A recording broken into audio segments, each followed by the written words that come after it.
Morning, Commissioner. You sent for me? Yes, Steve. I want to talk to you about something personal. Oh, okay. Shoot. It's about love. Love? You heard me. Well, I'd hardly say that came under the heading of dangerous assignment. You sure? Well, on second thought, maybe sometimes it does. Steve, remember Marta? Marta?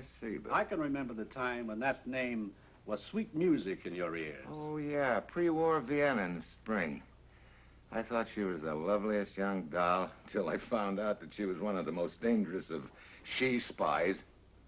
Well, why dig up old grades? Yesterday, one of our agents, McCloskey, spotted her in Tokyo. Tokyo? What's she doing there? Well, as you know, there are two things that always go together. Marta and trouble. Ah, what? Hey, haven't I been reading about a lot of sabotage in Japan lately? Exactly. Trains derailed, bridges blown up, the works. It's seriously hampering our entire effort in the Far East. You think Marta's in this deal? That's what you're flying to Tokyo to find out. Well, Commissioner, don't you think maybe you ought to send one of the other agents? After all, Marta and I were kind of friendly before I found out about her. That's exactly why I'm sending you. In those days, she knew you as a foreign correspondent. Keep it that way. All right. Who do I contact over there, McCloskey? Uh-huh. He's staying at the Kura Hotel. Get over there, Steve. Talk to him. Try to get a line on Marta. And if she is behind this sabotage, then prove it. This sabotage must be stopped. Well, that's it. You've got your assignment. Good luck.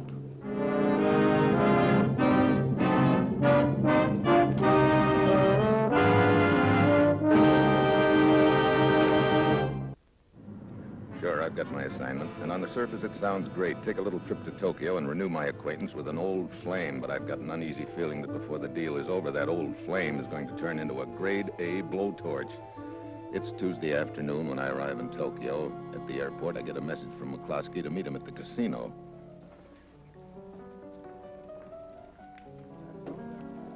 Oh, hi, Steve. Good to see you. Same to you, Mac. Quite a joint. Yeah, quite a favorite of Marta's. I thought it might be the best place for you to bump into her, accidentally. Yeah. Hey, you think Marta's behind this sabotage ring? Well, it's only a guess, and a guess is no good without proof. We set a trap for her tonight. If it works, you can go home real soon. How long has Marta been hanging around here? Well, she's apparently been in Tokyo for about 2 years. Although the other day was the first time any of us spotted her here. She lives in a very swank apartment. It would be Marta. Always has a couple of guys in the string. Likewise. And apparently he's been throwing plenty of dough around. Sounds like Marta hasn't changed a bit. What am I supposed to do? Stick around here and see if I can spot her? Right. I'll check you later. And stay away from the roulette table. Can't tell. I might pick up a couple of chips. Steve, you know Marta better than I do. She can be about the most dangerous thing on wheels. So? So be careful. Make sure it's only chips you pick up around here, not a slug. Thanks for the no cheer.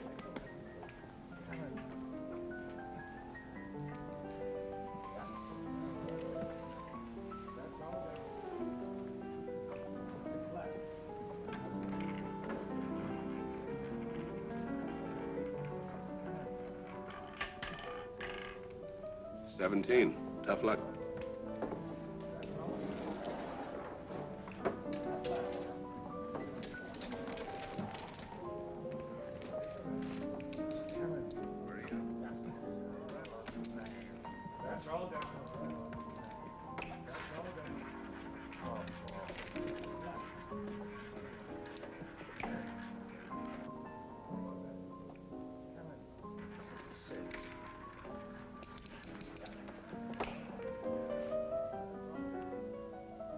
$7. 33. It's left. 15,000 yen, please.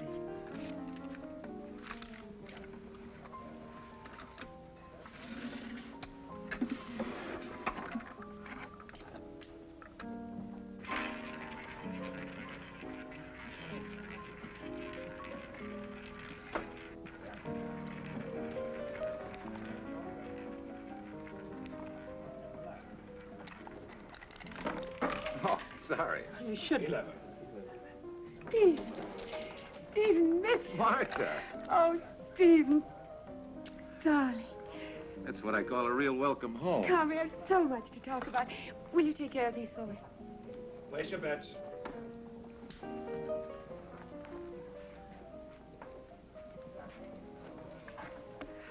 Darling, it's been so long. I can't believe it's you. Let me look. No, you haven't changed a bit. Neither of you, Marta. Oh, I almost forgot. I'm furious with you, Steve. Furious with me after 9 years. What did I do? It's what you didn't do. Remember that night in Vienna? You said you'd come back later. You never did. Oh, that. Well, they sent me back to the United States all of a sudden. Well, it'll take me at least 5 seconds to forgive you. You're still writing for those silly newspapers? After a fashion. What brings you to this neck of the woods, Marta? Oh, Stephen, that's a long story. I'm a good listener. Well, after the war, I ran into one of your GIs in Europe and married him. Met him and married him. Sounds real fast. Well, we ran those silly things, you know, Steve. Lasted quick. Oh? But then I was married to him, so I went to the United States with him, and later came here to Japan with the occupation forces. Oh? Oh, well, now, don't be silly. I'm not married anymore.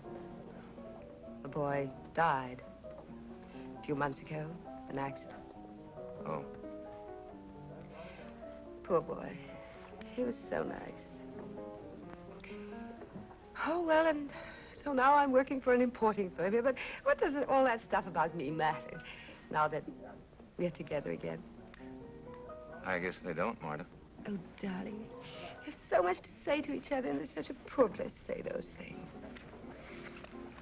I guess you've got a point there, Marta. Here's my address. First floor front. Will you come to see me tonight? Are you kidding? About 9? Mm-hmm. Hello, Marta. Oh, Bill. Oh, this is a very dear old friend I want you to meet. Stephen Mitchell, a newspaper correspondent. Stephen, this is Sergeant Bill Duncan, a very nice boy. Well, thanks for the build-up. Hello, Mitchell. Sergeant? Well, I guess I'd better run along. Oh, must you leave? Seems to me I had the date to meet you here. Of course. It's just that I thought, well, I will be seeing you later, though, won't Yeah. Glad to have met you, Sergeant. Yeah, me too.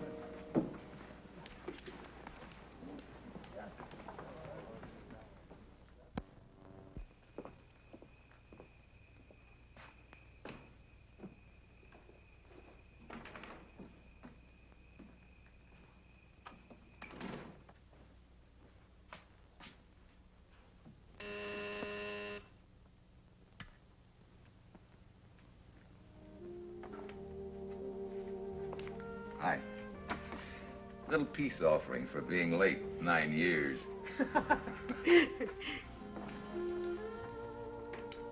Hey, quite a place you've got here. Yes, it's nice. So are these. Well, looks like I get the full treatment, huh? Treatment? Soft lights, sweet music, but no incense? Oh, well, Elmer usually supplies that, you know. Elmer? You remember Elmer? I've had him for years. Oh, yeah. I remember Elmer. Oh, darling, it's so good to see you again. Listen. That tune. You remember it? Yeah, I remember it. Who could that be? Great timing. Yes? I must see you. At once. Why, what? We've been tricked. I must see you at once. Yes. Yes, of course. Very well. It seems that we were in the midst of some pretty interesting conversation. What? Oh, yes. Something the matter? I suppose it's just the excitement of seeing you again. It must have gone to my head. Headache? Slight one, I'm afraid. Well, in that case, maybe I better shove off and let you get some sleep. Oh, darling, I feel just terrible about it. But would you mind? No, not at all. Tomorrow night, perhaps. Yeah, perhaps. Good night.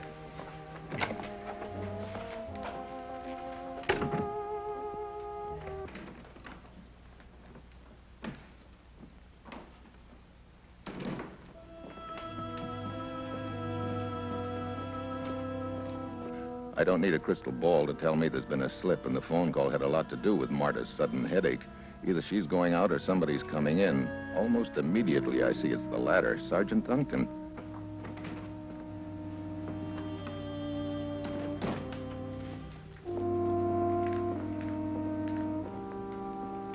At this point, I figure I'd better see what kind of a line I can get on him, so I head for the office of the Transportation Corps.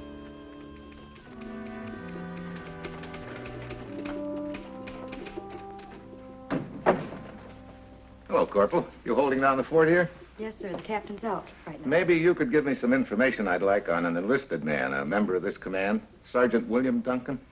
Well, we have a little rule around here. When somebody starts asking questions about one of our boys, we kind of like to know who's asking, sir. Corporal, that's a very good rule. What do you want to know, Mr. Mitchell? Anything you can tell me about Sergeant Duncan? He's a file clerk, I think. Did he ever mention a girl by the name of Marta to you? Marta? Sure. Sergeant Duncan was a friend of her husband, who was killed in an accident a couple of months ago. I see. If you want any further information, the captain ought to be back here in an hour or so. Fine. I'll be back later. Okay, sir. I go back to my spot across from Marta's apartment. Nothing's changed except a beggar is slumped against the wall. At 11:01, I get a big surprise. The guy who comes out is not Sergeant Duncan. It's the man I noticed at the casino. He passes the beggar without a glance, which isn't unusual, but the beggar doesn't ask for money, which is.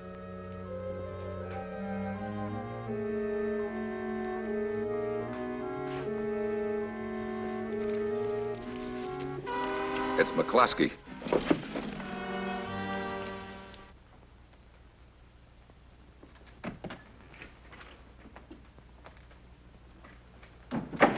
Oh, hello, Mr. Mitchell. Captain Ames is in now. Thank you. Yes. Captain Ames? Haven't we run into one another before? Yes, this afternoon at the casino. And about a half an hour ago outside of Marta's apartment? I never saw you there. No. Oh, yes, government agent. Ames, Army Intelligence. Oh. What can I do for you? You have a sergeant named Duncan. Yeah, I'm on my way to see him right now. Well, I'd like to come along and question him, with your permission, if I may. I'm afraid he couldn't give you much in the way of answers. Why not? I just had a call. Duncan's in the Caboose on a freight siding out in the sticks. With a bullet in his chest.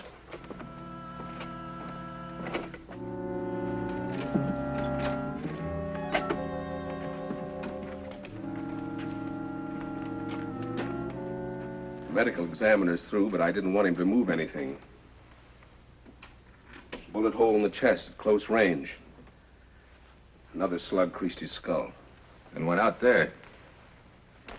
Captain, did you know that Duncan was mixed up with Marta? Afraid you're barking up the wrong tree, Mitchell. Am I? Duncan wasn't mixed up with Marta. He was out to get her. What do you mean? On account of the sabotage, we've had our eye on Marta for some time now.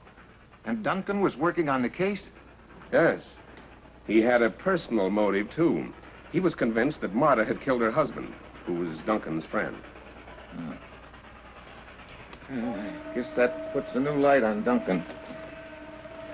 It makes it an open and shut case, Captain. Well, how do you figure?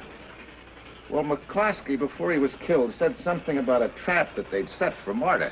Yeah, the civil and the military had a plan worked out, but something happened. Marta wouldn't fall for it. Yeah, that figures. While I was in her apartment, she had a phone call that upset her very much. I figure somebody called her and tipped her off that Duncan was wise to her. So she got him to drive her down here and shot him. Well, that's a logical explanation, all right. And there's just one thing wrong with it. What's that? It's impossible. Impossible? Why? Well, you see, this train is the Kobe freight. Somehow the saboteurs learned of its new schedule, and they derailed it en route. Delayed it for a while. Well, so? Well, I figured that Marta would know something about that, so I dropped in on her. I got there about, 10 o'clock. And as you know, I left around 11. Yeah, but I still don't see what that's got to do with it. Well, the medical examiner said that the time of Duncan's death would be around 10 o'clock. What? Yeah. And this sighting is a good 20 minutes drive from Marta's place. She couldn't have killed Duncan at 10 and have gotten back to her place by the time I arrived. There goes our case, blown right up in our face. Yeah, sure does. Well, let's see.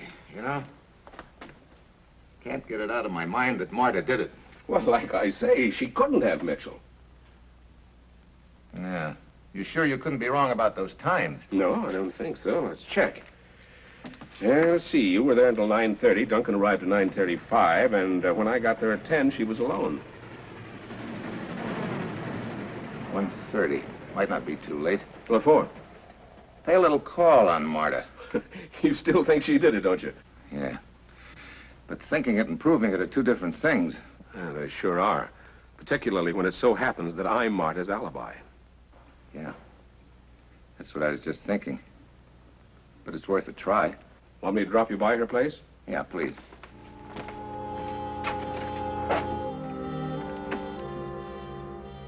I'm not really sure why I'm coming here. The whole deal is beginning to look like the proverbial stone wall. It's my hunch against an airtight alibi. Ames says he's Marta's alibi. Could it be vice versa?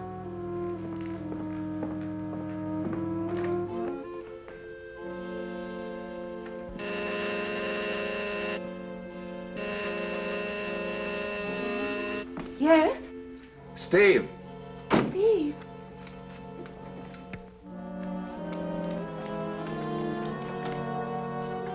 Why, Steve.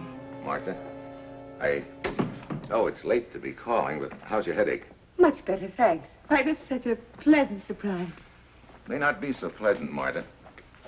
I have some bad news for you. What? That silly newspaper isn't sending you away again.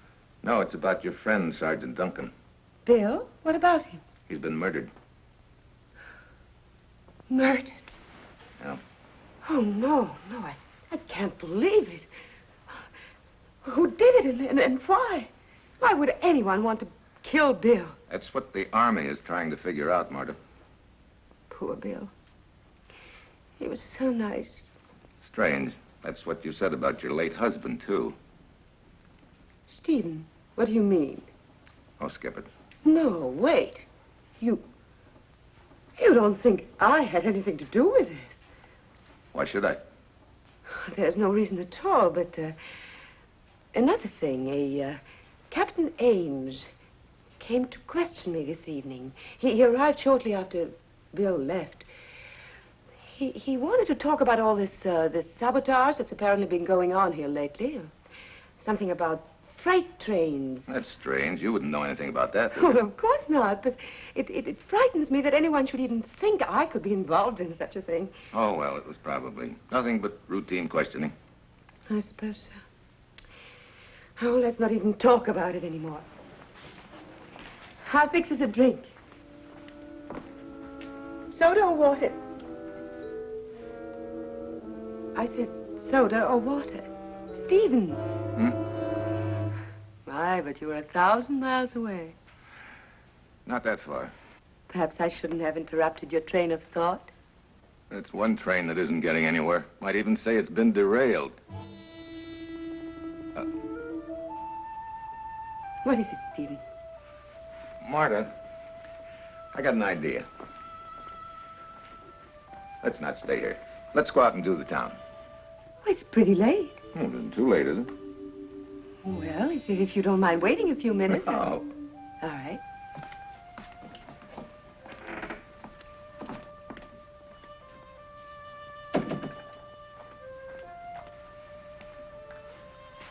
Alibi or no alibi, I still think Sergeant Duncan was killed in this apartment.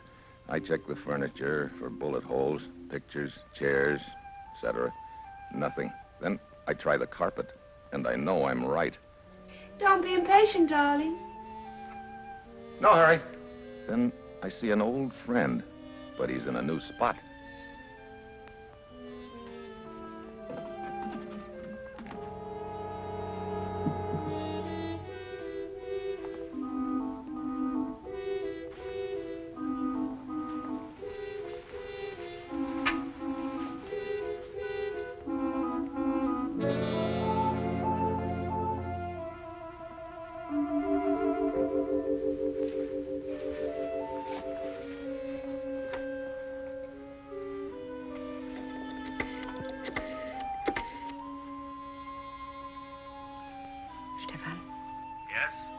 Mitchell is here.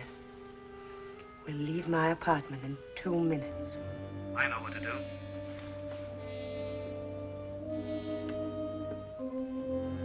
Just 1 more second, darling.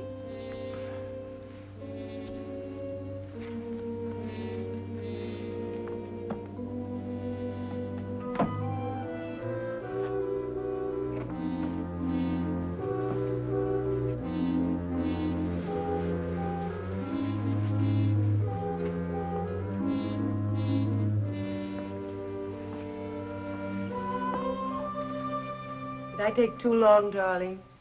No, I enjoyed the rest. I thought perhaps you were restless. Restless? It sounded as though you were walking around. Oh, I was looking around. You poor dear, you're tired. I have an idea. Let's stay here and just talk. I got a better idea. Let's you and I go down to military headquarters and have Captain Ames charge you with the murder of Sergeant Duncan. Stephen, that joke is in poor taste. I love Bill. Poor Bill. He was nice, yeah, I know, end quote. Believe me, I know nothing of all this. All right, let me fill you in on it. You killed Duncan and McCloskey. You're also the little lady that's running this sabotage. Come on, let's get the party over.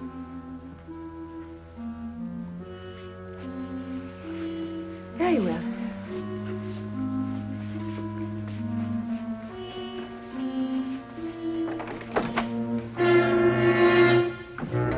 No, Steve. I did not kill Bill Duncan. Stefan did. He's here to do the same for you.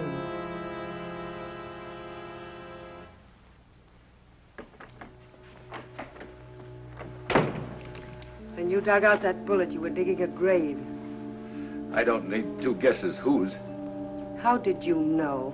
Oh, I tumbled to a couple of things that Captain Ames hasn't tumbled to yet, but he will. You can't get away with this, Marta. You're the only one who knows Duncan was killed here. I'm sorry, Steve. Very sorry, but I must let Stefan put you away. Well, you've done it before. Shouldn't be any novelty. The difference this time is it is someone I could almost be in love with. Now we go into the hearts and flowers? You didn't think I was going to make soft music with a cobra. Thanks for saying that. Makes it so much easier. Stefan. No, that is too noisy. The garrote.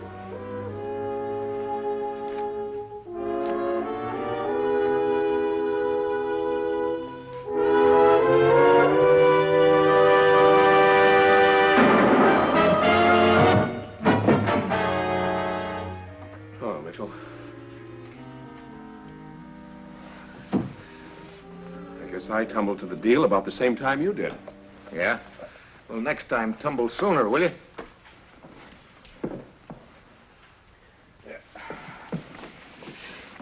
Captain Ames, this is all a mistake. Yeah, and you made it, Marta.